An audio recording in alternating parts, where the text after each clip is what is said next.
The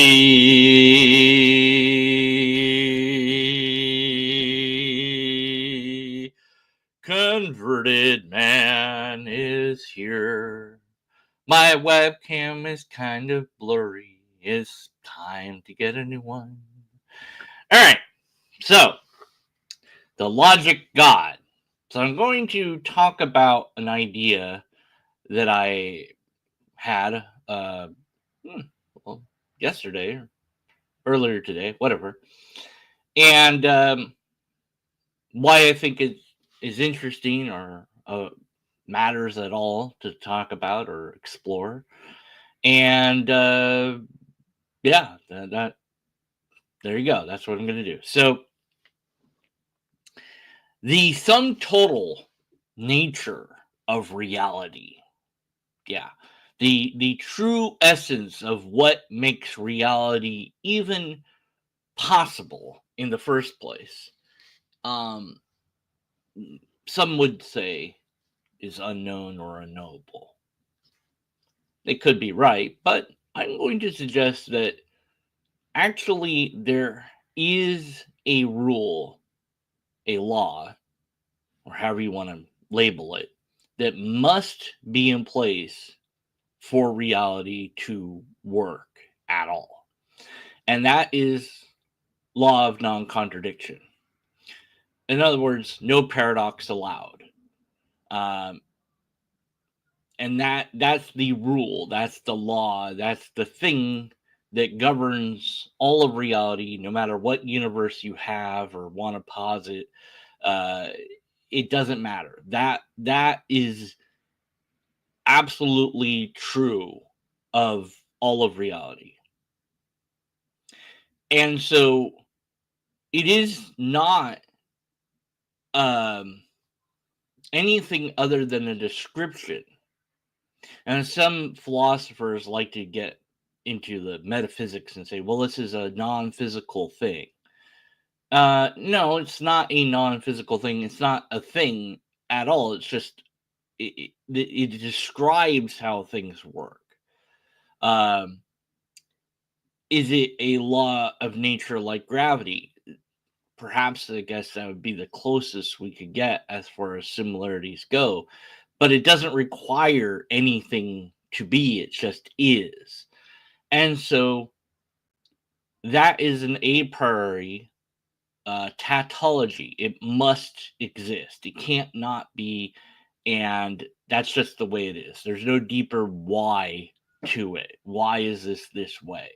That's just how it has to be. You can't have paradox, because if you have paradox, then anything and everything is permitted and obscurities arise and contradictions uh, make everything completely meaningless. Now, you might say, well, that's an appeal to consequence to some extent, but if you allow for paradox, logic doesn't work anymore. And if paradox is allowed, then there's nothing to stop absurdities from happening, and also absurdities from not happening simultaneously. And you both exist and don't exist, and all these other things just, nothing flows from a realm where paradox is allowed. So paradox cannot be ever true, and that's just how it is. So this has always been, always will be, can't ever not be. And so when you're talking about something that is the root core of reality, some would say that that is a god, whether it's uppercase or lowercase g, probably lowercase, but why call it God? It already has a label, the law of non contradiction. Why put another label on it when there's already a label available for it? Well, because other people use the label God for things that occupy the true nature of reality, so why not copy what they're doing? Um, if they're going to do it, well, I can do it too, kind of thing. So it's not really a good answer, but it's an answer. It's like, well, because I can, basically. But since it's just this description of reality, this thing that we're calling God isn't the sort of God that you hear about in most theologies. That it's not a God of with a mind or intentionality, desires, or hopes, dreams, whatever, because it's not an entity at all. It's just a description of reality. It is the fundamental force. It's not even a force. It's just a fundamental fact about how reality functions. And well, that's God, because that's the thing that everything has to flow from that spot. Everything comes from that. Other laws of logic flow from that. Other aspects of reality can do and can't do flow from this fact. So that makes that above all the other facts, and so there you go. It's God, but it has no feelings. It has no thoughts. It's not even an entity. It's not. It's not even a thing. It's just an abstract idea, an abstract idea that describes reality, but still it's why call it God? Well, again, why not? Anyone can call anything God. So why not call logic itself God? And some have proposed things like this. There have been gods of logic or thought or thinking. Mercury come to mind as lawgivers, law maintainers, or wisdom or logic. I'm not really too sure that that's quite right, but that's what comes to my mind at any rate. So it's been done, it's been suggested, but those are entities, those are thinking creatures, those are creatures that are basically exaggerated humans, which is what God is an exaggeration of a human to some extent. But the logic God isn't that, because it just describes reality. So there's this what's called the Spinoza God, which is just a God, a mechanistic thing. So it doesn't have a personality. It doesn't have a spirit or a soul or a mind. It just is. It just winds things up. And so this is kind of like that in a way. And well, you couldn't really infer too much about this God other than it's the sum total of reality. It's the law of non-contradiction, and that's it. That's all it is. Well, it's kind of boring. So somebody might say, "Oh, I want more for it to be a god. I want it to have a mind and a persona, because then it will feel more like a god." And otherwise it's not going to seem like a god, and just calling it God doesn't seem to make any sense.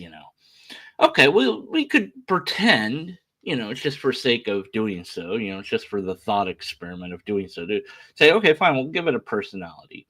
But it's a personality that matches the nature itself, which is pure logic. It is logic. So if it's a being, then it must be a being of complete and total logic. It cannot perform logical fallacies. It cannot do anything that is impossible, because that's a contradiction. It can't negate it. So it's kind of subservient to the laws of logic. It is the laws of logic in that sense.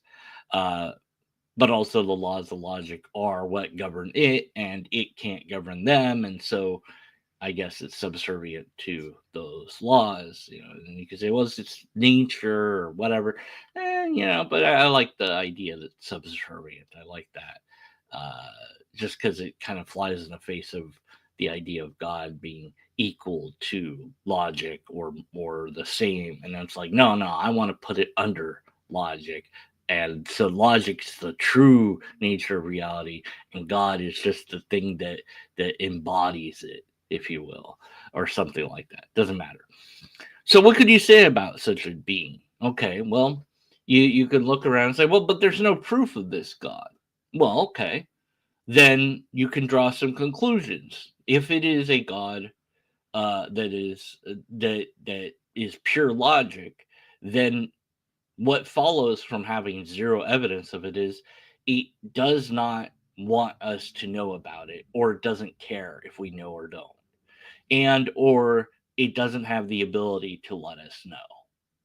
And that those conclusions would have to follow, because if it wanted us to know and it could let us know, then we'd all know without any doubt. From the very start of existence, we would absolutely know this being was real.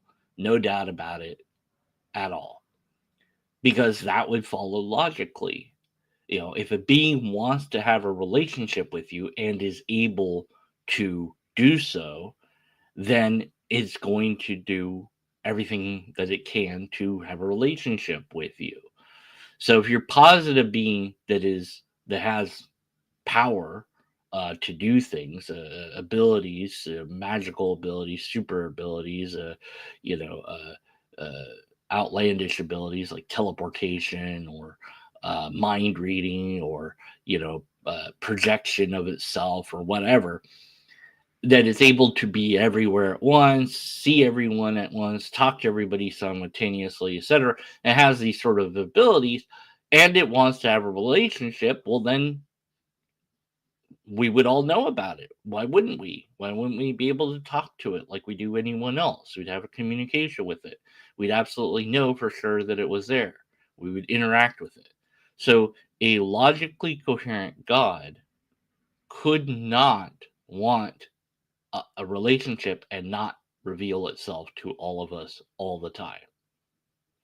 A logically coherent God couldn't do that if it didn't have the power to do it. So perhaps it has, it is the true sum nature of reality, and we labeled it God, but it doesn't really have any power. It doesn't make a universe. It doesn't have any influence over a universe. It can't really interact with the universe. It's just kind of it has a mind, but it can't really do anything. It's just kind of there. Kind of a God. It's like, yeah, you have a God, but it doesn't do anything. It doesn't have any powers.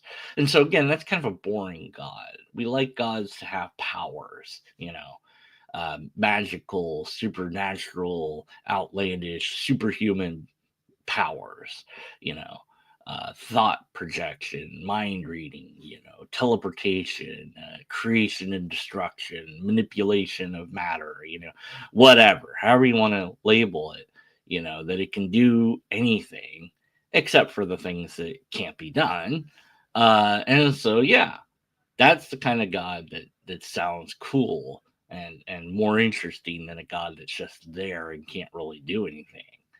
Um, but if you assign those powers to this logical God, then you have to draw the conclusion that it doesn't care about us. It doesn't want us to know that it exists, or it doesn't care if we find out that it exists, but it's not making any effort for us to be aware of its existence. And so it just doesn't care if you believe in it or not. It doesn't want a relationship with you. It doesn't not want a relationship with you, but it just doesn't have any, feelings in that way. And why would it have feelings? It's a logic God. It doesn't have emotion. Emotion would just get in the way of logic. So it's all about logic. So a being of pure logic would do things in a logical manner and could not ever commit a logical fallacy. So that means if this God really exists and wanted us to know about it, we would know. If it didn't care, we wouldn't know. And so looking for it, going searching for God, doesn't make sense given that God itself would hold the burden of proof. It would have to prove to us that it existed. because that logically flows. It would obey the laws of logic, which includes the burden of proof. So it would be obliged to prove itself to us. And since it hasn't done that, then it doesn't care. This also gets off the table other gods that we can look into, the Judeo Christian God being one of many. But this one offers at least one, if not more, logical fallacies. The Judeo Christian God has an ad balium and an appeal to a bribe. If you believe what you're supposed to believe about it, you get to paradise. But if you don't, you're doomed. Well, there's an ad balium. You're doomed if you don't do this. And there's the appeal to the bribe. You get this wonderful reward if you do this. So there's two logical fallacies. So that can't be this God. It can't be a true God, or at least it can't be a God that is logically coherent. It is a God that is illogical. And why would you trust an illogical being? I mean, we trust each other because we kind of have to, you know. But there's always a room for doubt and a margin of error when dealing with any person, because we are not beings of pure logic. We're going to be illogical.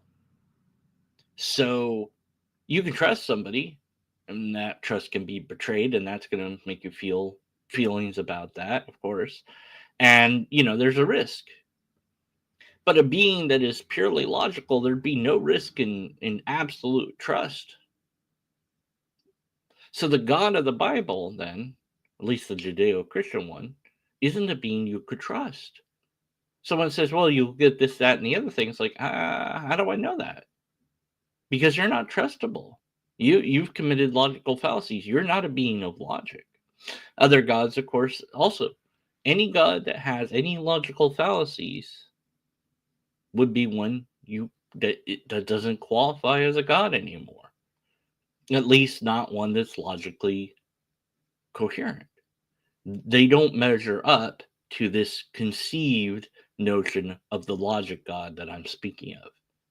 They are less than that being. And there's an argument that the greatest concept of God must exist. Now, that argument is flawed, but, well, I'm proposing that this is the greatest concept of God that I can think of, so therefore it must exist. So the logic God must exist according to that argument, if that argument wasn't full of flaws, which it is. But then that means that all the other gods that are out there are false gods, because they all have one or more logical fallacies, and ultimately claims made about them aren't proven to be true. They're assumed to be true, or they're by fiat said that they're true, but there's nothing to show that they're true. And the arguments for them typically have one or more logical fallacies, and there's never any empirical evidence or evidence of any sort, it seems like, and certainly no repeatable tests to be run, so there's nothing to go on. It's not just a matter of having bad evidence. There is no evidence to consider at all. So the reason to posit the logic God then is to kind of knock down on the other gods that are proposed. Well, if your God existed and it wanted to have a relationship with me, then it would. But it's not. So it doesn't exist. It's not logical. It's not behaving in a coherent manner. And it does you no good to say, well, God's ways are not our way or whatever, because that's just another idea that you've put on there. And say, well, then your God is not a logical God. Because it's not doing logic. It's not above and beyond my way of understanding. If it's not following logic, then I don't want anything to do with it because I can't trust it. So the purpose of, like I said, the purpose of proposing this is to kind of knock down other gods. And then the thought idea of it, of course, is one ultimately that you're free to be skeptical of, and that you should be skeptical of, because there's no evidence that a logic God exists. And the fundamental nature of reality being at least the idea of non contradiction seems that it could be plausible or true, but that doesn't make it actually true. Uh, no, Wolverine, yes.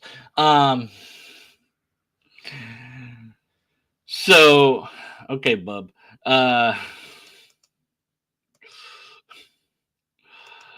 so I think that's kind of my thought of this. This that I was playing with, um, and going through the ideas of what I was told was God as a Christian, and how just nonsensical that is. It's completely illogical. It wants relationship with you, but it wants you to have free will. But it really wants you to do what it wants you to do. It wants you to obey its laws. But it wants you to do so freely on your own choice. But if you don't do it, you're going to get destroyed and harmed forever and ever, and it's really going to suck for you. So it's not really a choice then. You're threatening me. Oh, well, no, but you get this wonderful reward. Okay, so you're giving me a bribe. So it's not really a choice anymore. And it never was a choice. Do this thing or you're screwed. Okay, well, I guess I'll be screwed then, because I don't have any way I can trust you because of the ad valorem. Um, and other ideas of God that are out there, they haven't proven themselves to me. So why do I need to look for them? C.S. Lewis, have you looked into all the God claims? No, neither have you. It's too many. And there's ones that have been proposed that are just lost to time. Gods will never know anything about. So you can't possibly explore all the ideas of God. But you don't need to. You just use logic and say, wait a minute, if there's a God and it has any sort of powers or ability, then okay, if it can talk to me or anyone, and it wants a relationship with me, then it needs to talk to me. That's the bare basic way of having a relationship with somebody, is communication. Oh, it wrote letters. And it didn't even write the letters. It had people write down what it said. I'm sure somewhere there's a religion that claims that God wrote this Bible that you're holding or whatever, but I've not encountered that one yet. But the burden is upon God. Apologists use the same old broken arguments time and again. Saint Aquinas' arguments, the Kalam, the teleological, all the ones we're familiar with over and over again, even though we've pointed out all the fallacies in them, we've pointed out all the scientific problems of them. It doesn't matter, because it's all they have. And they're not trying to convince the skeptic, they're just trying to reinforce the believers to keep believing, because their religion disappears the moment that everybody stops believing it.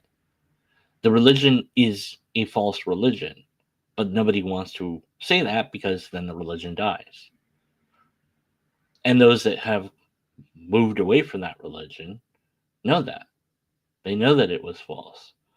And people like to say, well, what's the real truth? What's the real true nature of reality, or how do things really work? And so, well, for the most part, I have to say I don't know. But just because I don't know what the answer is doesn't mean I don't know what the answer is not. So I don't know what 5,702 to the power of 57.4 is. I have absolutely no idea. But it's not zero. And it's not a negative number. And it's probably going to have a decimal point in there somewhere because the other number had a decimal point, and that's how math works. But I have no idea what the answer is, but I do know what the answer isn't.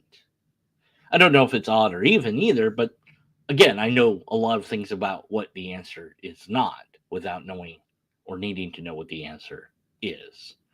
And I don't think that the answer for a true God, if there is a God, would be any of the gods provided by humans, except for the logic God, because that one's totally true for real. And you know, that one that was not proposed by a human. Actually, it's you know, well, in all seriousness, though, the logic God ultimately isn't as good as Laud, the lobsterist God, which nobody's debunked ever. So that one's obviously the true God. But if we're going to go with substitute God that's almost as good, the God of logic is pretty good. All right. Well, that's it. That's all I've got for you. Let me know your thoughts upon this abstract notion that I've created. Uh, and of course, whether or not you should or would worship it, who cares? It's a god of logic. It doesn't want or need your worship. Of course, it doesn't necessarily guarantee any sort of afterlife either. So that's kind of weird. It's kind of a weird god, really. It's a god that is but isn't. Like all gods. Yeah, because it's an idea in the head. And that's it. Just an idea that we invented. It's interesting to play with and play around with. But at the end of the day, it's just an idea. And so, like anything else, we must be skeptical of it. And we should be skeptical. So stay skeptical until next time. And then after that, remain skeptical.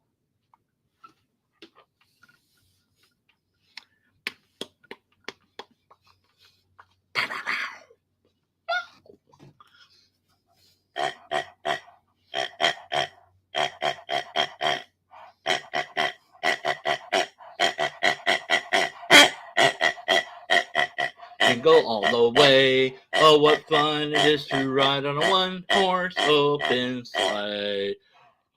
Oh, jingle bells, jingle all the way.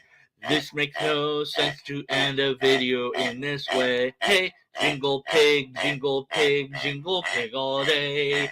Oh, what fun it is to sing about this thing, oh my. And my hair is weird. Why didn't I comb it here? I made it messed up to make people weird. I am doing this. Nothing makes any sense. Why the hell am I going insane? Don't know, it's a bit. Oh, jingle pig, hit the end button. Everyone's gonna unsubscribe if I keep doing this. Jingle pig, you'll have this song in your head. Oh my goodness, now I wish Pig was dead.